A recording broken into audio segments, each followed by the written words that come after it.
দিলদা।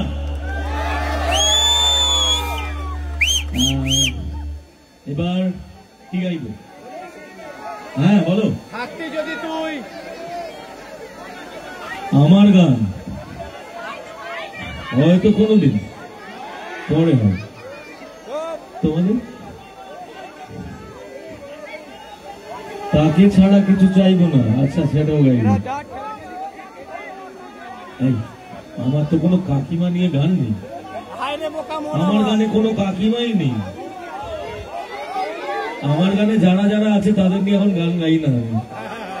বৌদি দিয়ে তো গাই না।